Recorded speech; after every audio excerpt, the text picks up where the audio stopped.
इस कार्यक्रम के प्रायोजक है कृषि एवं किसान कल्याण मंत्रालय, भारत सरकार।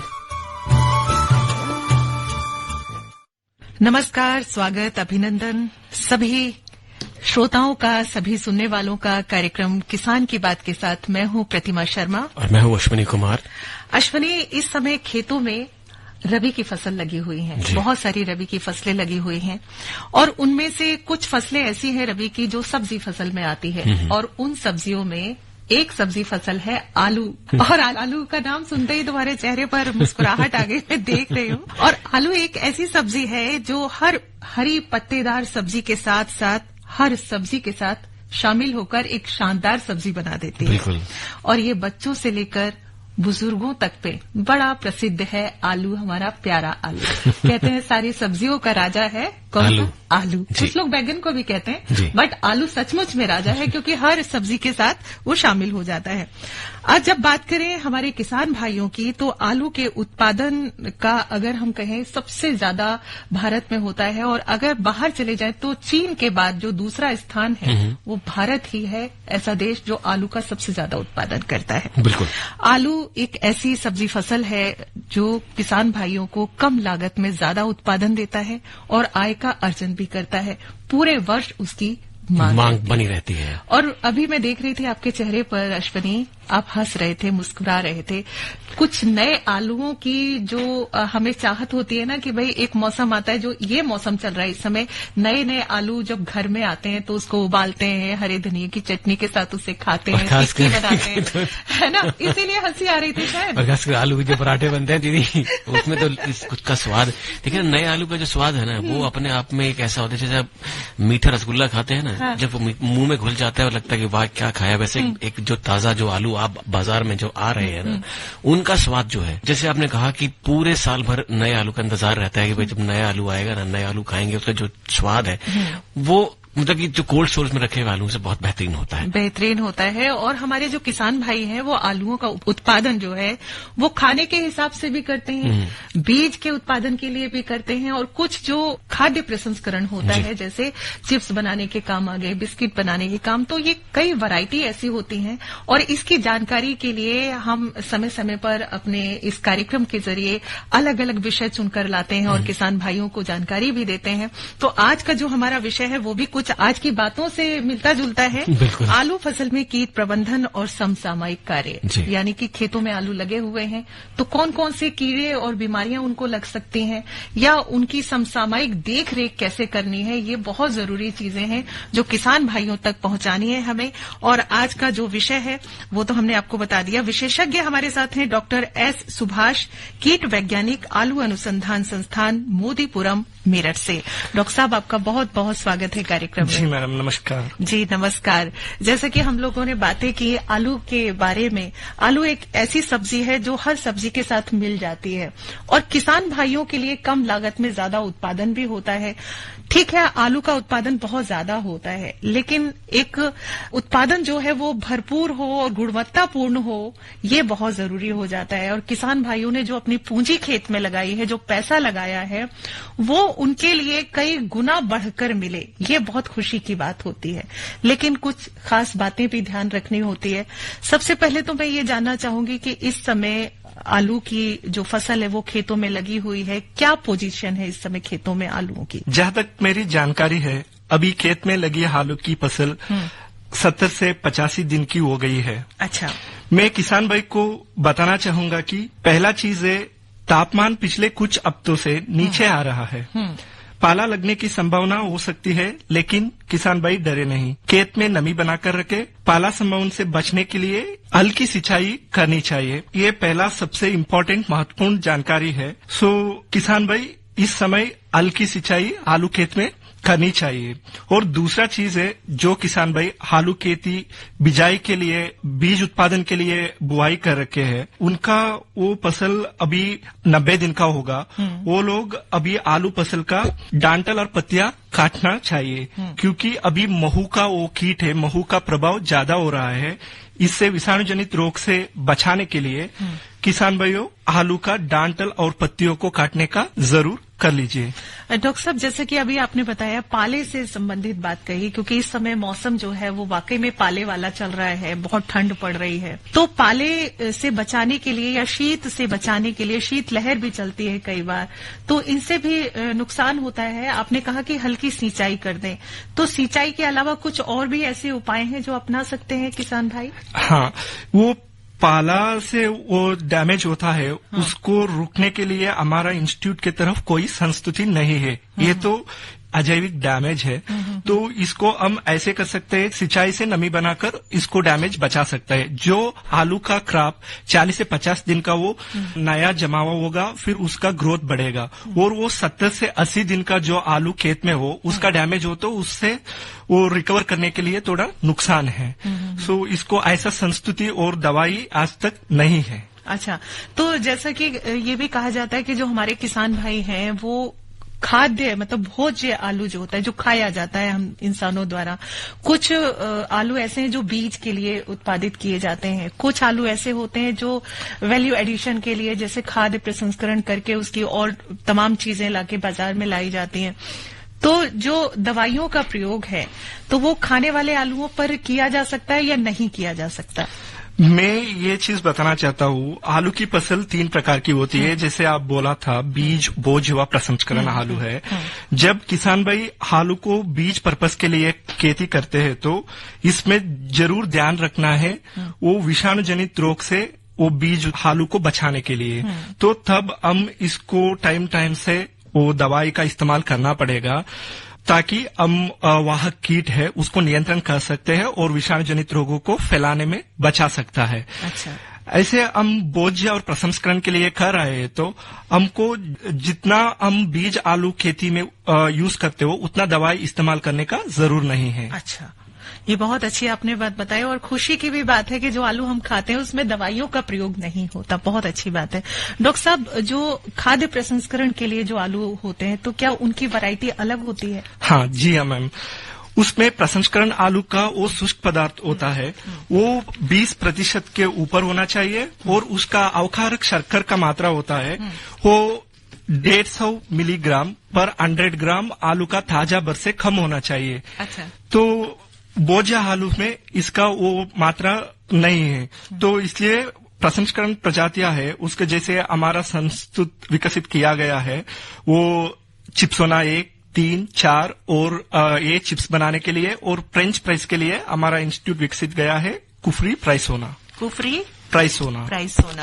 तो ये तो हमारी जो वैरायटी है उनके नाम बता दिए, जो किसान भाई बहन खाद्य प्रसंस्करण के लिए एक बढ़िया छठवां आलू जिसको कहते हैं वो बना रहे हैं, तो वो ये वाली अपनी वैरायटी लगा सकते हैं। बिल्कुल प्रतिमा भाई, आज का जो हमारा विषय चल रहा है वो विषय है आलू फसल में कीट प्रबंधन और समयकारी। और जितने भी हमारे किसान और श्रोता है वो हमारे इस कार्यक्रम से जुड़ सकते हैं। हमारे फोन नंबर्स हैं, जो दिल्ली के बाहर के जो मेरे श्रोता या किसान है वो 011 लगाए, और नंबर है हमारा 23421081, और एक और नंबर है हमारे पास 23421001। और आपके जहन में जो भी आलू की खेती से जुड़े हुए जो भी प्रश्न आपके जहन में आते हैं, या आपकी खेती में कोई भी रोग या कीट आप देख रहे हैं, या उनका नियंत्रण आप चाहते हैं, या आप कोई सुझाव आपके मन में है, या कोई सवाल पूछना चाहते हैं, तो डायरेक्ट हमारे इस स्टूडियो में आप फोन करके अपने सवालों का जवाब पा सकते हैं। डॉक्टर साहब निरंतर आपको बता ही रहे हैं कि आलू की खेती में क्या क्या क्या क्या जरूरी है, तो आप हमें फोन करें और मैं जिज्ञासा को शांत कर लें। तो चलिए हम इंतजार करेंगे, तब तक हम एक छोटा सा अंतराल लेते हैं और फिर दोबारा डॉक्टर साहब से बातचीत करेंगे। प्रधानमंत्री किसान मान धन योजना, मिलेगा पेंशन का सहारा, कृषक ना होगा बेसहारा, जुड़ेगा खुशियों से नाता, कटेगा सुख से बुढ़ापा, सुरक्षित होगा अन्नदाता, सुरक्षित होगा अन्नदाता। प्रधानमंत्री किसान मान धन योजना से लघु सीमांत किसानों का भविष्य होगा सुरक्षित, और 60 वर्ष की आयु से 3000 रूपए मासिक पेंशन होगी सुनिश्चित। 55 रूपए से 200 रूपए की मासिक किश्त देकर प्रवेश कर सकते हैं। 18 से 40 वर्ष तक के किसान इस अंशदायक योजना में सरकार देगी बराबर का योगदान। सभी किसान भाई बहन इस योजना के लाभ के लिए जन सेवा केंद्र में जाएं और अपना निःशुल्क नामांकन कराएं। प्रधानमंत्री किसान मान धन योजना, अन्नदाता के परिश्रम को संबल, पेंशन से सुरक्षित उनका कर। कृषि एवं किसान कल्याण मंत्रालय, भारत सरकार द्वारा जनहित में जारी।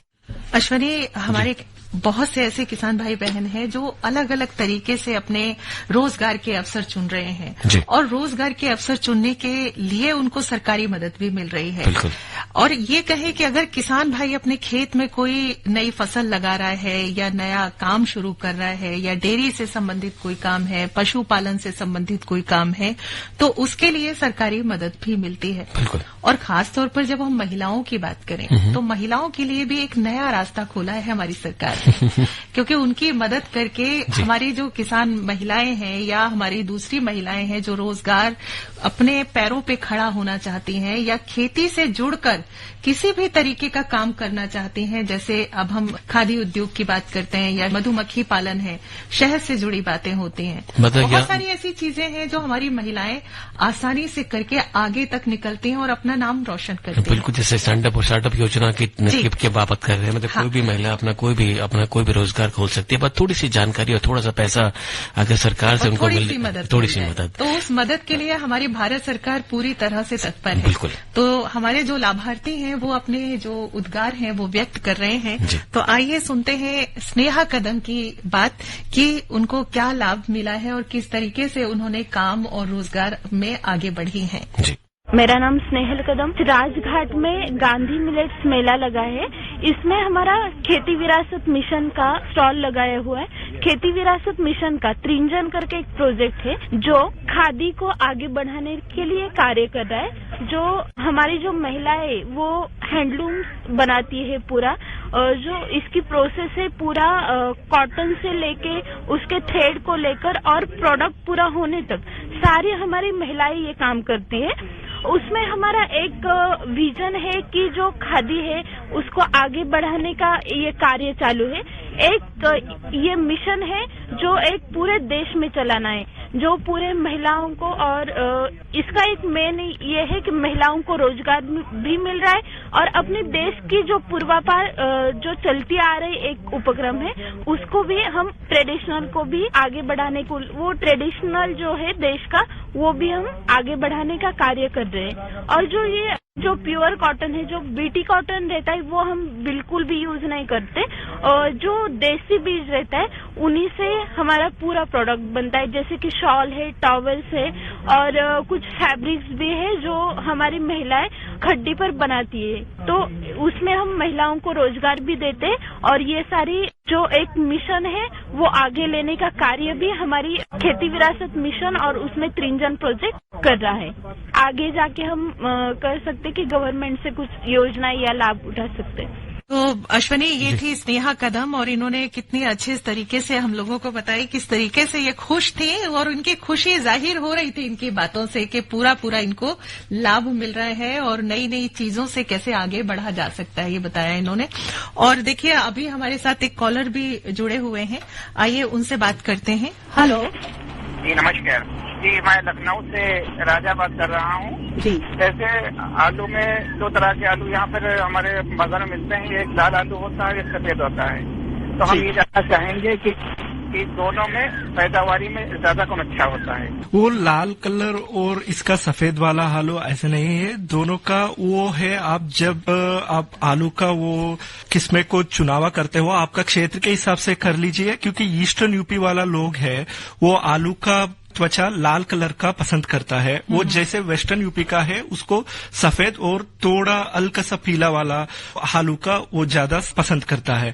उसमें ऐसा नहीं है कि हमारा इंस्टीट्यूट से विकसित हुआ नया किस्में है, जैसे कुपरी संगम, कुपरी मोहन और कुपरी चिप्सोना, उसका पैदावार 35 से 40 टन पर हेक्टेयर के हिसाब से मिलता है। ऐसे वो लाल वाला वेराइटीज है किस्में है, जैसे कुपरी सिंदूरी, कुपरी ललिमा, कुपरी उदय आजकल का विकसित हुआ नया में है, उसका भी 45 टन से 40 टन पर हेक्टेयर के हिसाब से वो आपको मिलेगा। आपका क्षेत्र के हिसाब से आपका नजदीकी कृषि विज्ञान केंद्र को और उद्यान विभाग को संपर्क कर ले और किस्में को आप चुनावा कर सकते हैं। जी, वैरायटी मतलब किस्में अगर चुने तो उसके लिए पता करके ही करें। हाँ। डॉक्टर साहब, जैसे अब कीट और बीमारियों की अगर हम बात करते हैं तो माहू और सफेद मक्खी ये भी जो है वो हमारी फसल को बहुत नुकसान पहुंचाती है। तो इसके बारे में आप क्या बताएंगे, क्या रोकथाम की जा सकती है? हाँ, जैसे आप पूछ रहे हैं महू और सफेद मक्खी के ऊपर, ये दोनों रस चूसने वाला कीटे का श्रेणी में आती है।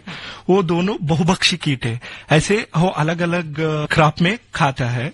वो आलू की फसल पर दोनों प्रत्यक्ष रूप से तो ज्यादा नुकसान नहीं पहुंचाते, परंतु ये विषाणुओं को फैलाते हैं और रोग मुक्त बीज आलू उत्पादन में एक कीट प्रमुख बाधक है।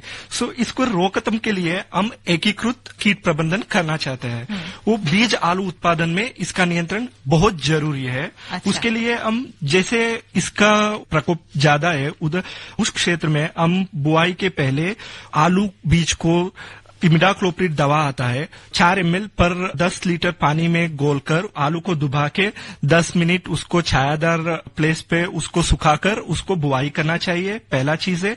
और दूसरा चीज है, जब खेत में 80% वो जमावा आएगा आलू का, तब आप जरूर पाइमेट्रोजिन का नाम का एक दवाई है, नहीं तो इमिडाक्लोप्रिड 17.8 SL को 3 ml पर 10 लीटर पानी में मिलकर उसको छिड़कावा करना चाहिए। अच्छा। उसके अलावा वो येलो कलर का चिपचिपा ट्रैप आता है, येलो स्टिकी ट्रैप कहते हैं इसको हम, उसको भी खेत में और एकड़ के लिए 20 ट्रैप्स के हिसाब से हम लगाना चाहिए, ताकि वो सफेद मक्खी और महू को अट्रैक्ट करके उसका पॉपुलेशन को कम कर सकता है। अच्छा। और दूसरा चीज है, 10 से 15 दिन के अंतराल में बीज आलू उत्पादन में हम और थायोमेथोक्साम नामक का दवाई को छिड़कावा करना है। इसका मात्रा है 5 ग्राम पर 10 लीटर पानी में घोलकर छिड़कावा करना चाहिए। 5 ग्राम पर 10 लीटर पानी में ये चीज का बहुत ध्यान रखना है। हाँ जी मैम, ज्यादा ना हो तो हाँ। किसान भाई जो खरीदते हैं दवा, वो उस पर भी डोज उसकी लिखी होती है कि आपको कितना देना है। हाँ जी मैम, तो इस चीज का खास तौर पर।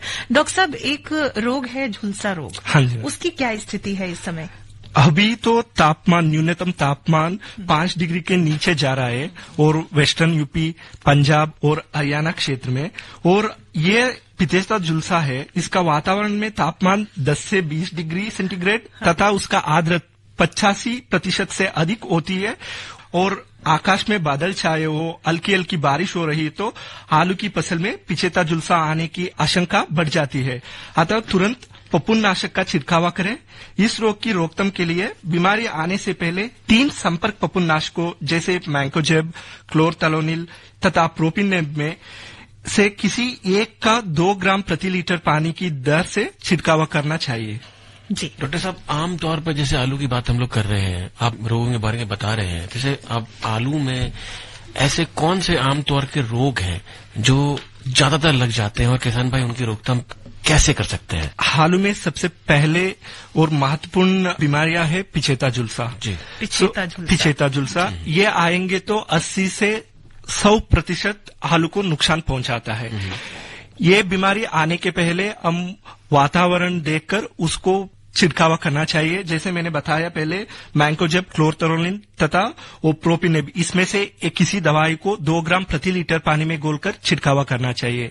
जब ये पिचेता झुलसा कुछ पौधे में आ गया तो उसको रुकने के लिए हम साइमैक्सोनिल प्लस मैंकोजेब, पेनामेडोन प्लस मैंकोजेब या डाइमेथोमार plus mancozeb 3 kilogram per hectare के हिसाब से छिड़कावा करना चाहिए। डॉक्टर, ये तो आपने इलाज बता दिया, क्या हम खेती करते समय ही कुछ ऐसा मिट्टी में मिला सकते हैं जिससे ये रोग कम से कम आए हमारे पौधों में? जब बिजाई कर रहे हो तो उस समय क्या मतलब उपचार किया जा सकता है? हाँ जी, पहले आप ये पिचेता झुलसा मैंने बोल दिया, वो खंड जनित रोग भी है। इसको हम रोगग्रस्त बीज को यूज ना करें। तो अभी कुदाई का वो दौरान आ गया, जब कुदाई करके इसको बीज आलू को शीत भंडारण में स्टोर करने से पहले हम उसको बोरिक एसिड 30 ग्राम प्रति लीटर पानी में घोलकर उसको आलू को डुबाना है और 10 से 15 मिनट के बाद उसको छायादार थल पर उसको सुखाकर शीत भंडारण में स्टोर करना है। इससे वो ब्रुद और खंड जनित रोग बीमारियां है वो मर जाएगा और अगले फसल में आलू को बुआई करेंगे तो और नुकसान कम हो जाता है। तो अश्वनी, अभी बहुत सारे हमारे पास प्रश्न हैं, हम पूछेंगे कि भाई भंडारण करते वक्त किन किन बातों का खास तौर पर ध्यान रखना है। उससे पहले एक छोटा सा अंतराल लेते हैं। जी। हर जोखिम से निकल कर फसल आए, सुरक्षित हो जाए,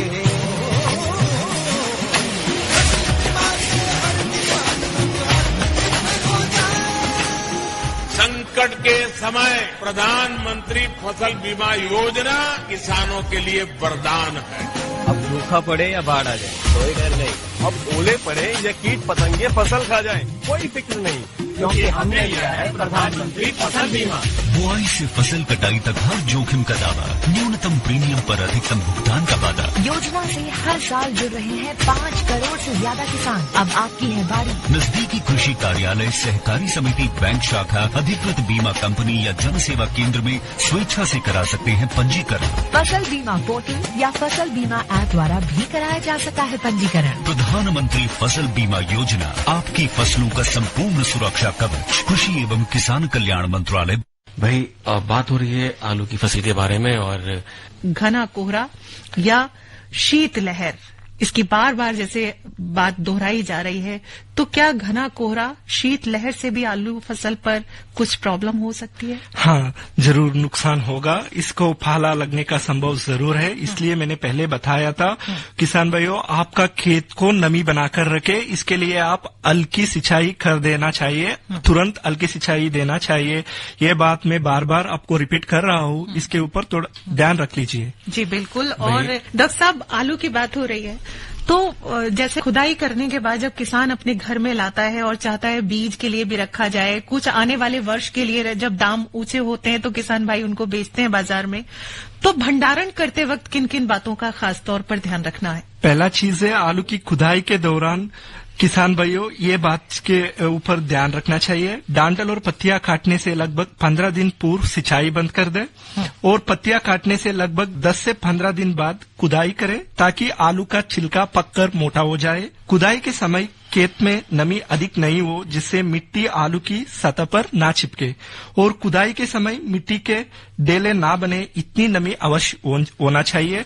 और उसके साथ साथ और जब आप आलू को खुदाई करने के बाद उसको छटाई करें और छायादार प्लेस में उसको भंडारण करें। जी। और श्रोताओं, एक सूचना भी हम आपको देना चाहेंगे। विज्ञान और प्रौद्योगिकी विभाग भारत सरकार 17 से 20 जनवरी 2024 के दौरान भारत अंतर्राष्ट्रीय विज्ञान महोत्सव के 9वें संस्करण का आयोजन कर रहा है। इसमें समाज के विभिन्न वर्गों जैसे युवा विद्यार्थियों, महिला वैज्ञानिकों, खिलौना निर्माताओं, सामाजिक संस्थाओं, मीडिया कर्मियों, विज्ञान शिक्षकों, स्टार्टअप आदि को ध्यान में रखकर 17 विभिन्न इवेंट्स आयोजित किए जा रहे हैं। आप सभी श्रोता 17 से 20 जनवरी 2024 को फरीदाबाद में आयोजित हो रहे इस मेगा साइंस फेस्टिवल IISF में भागीदारी कर सकते हैं। इस कार्यक्रम से जुड़ी और अधिक जानकारी के लिए IISF के वेबसाइट www.scienceindiafest.org पर विजिट कर सकते हैं। ये थी सूचना हमारे सभी सुनने वालों के लिए। और डॉक्टर साहब, अब चलते चलते मैं यही पूछना चाहूंगी कि हमारे किसान भाइयों को वो कौन सी टिप्स आप देना चाहोगे जो आलू का उत्पादन कर रहे हैं और भंडारण करना चाह रहे हैं और उनको सेफली रखना चाहते हैं? अभी वो आलू को भंडारण करने के पहले 3 तरीका होता है। एक 10 से 12 डिग्री, वो उसमें बोझ और प्रसंस्करण वालू स्टोर कर सकता है, ताकि मार्केट ग्लट से बचाकर उसको अच्छे मूल्यवर्धन के लिए और उससे अच्छे कमाने के लिए शीत भंडारण में स्टोर करना चाहिए। और दूसरा है बीज आलू को 2 से 4 डिग्री सेल्सियस में वो इसको भंडारण करना चाहिए। अच्छा डॉक्टर साहब, जैसे आलू में कई बार सड़े गले ना, इस चीज का भी ध्यान रखना है, तो भंडारण में कुछ ऐसी दवा वगैरह का भी प्रयोग किया जाता है? हाँ जी। वो इसके पहले वो CIPC उपचारित आलू को भंडारण में स्टोर कर सकता है। आपने बहुत अच्छी जानकारी दी। आज हमारे साथ थे विशेषज्ञ डॉक्टर S सुभाष, कीट वैज्ञानिक, आलू अनुसंधान संस्थान, मोदीपुरम, मेरठ से। डॉक्टर साहब, आपका बहुत बहुत धन्यवाद। धन्यवाद मैम जी। और अश्विनी, अब हम भी विदा ले लेते हैं अपने सभी सुनने वालों से। बिल्कुल। और आज के इस कार्यक्रम के प्रस्तुतकर्ता थे शिवनंदन लाल। आपकी सेवा में प्रस्तुत किया प्रतिमा शर्मा और अश्विनी कुमार। अब नमस्कार जी। इस कार्यक्रम के प्रायोजक थे कृषि एवं किसान कल्याण मंत्रालय, भारत सरकार।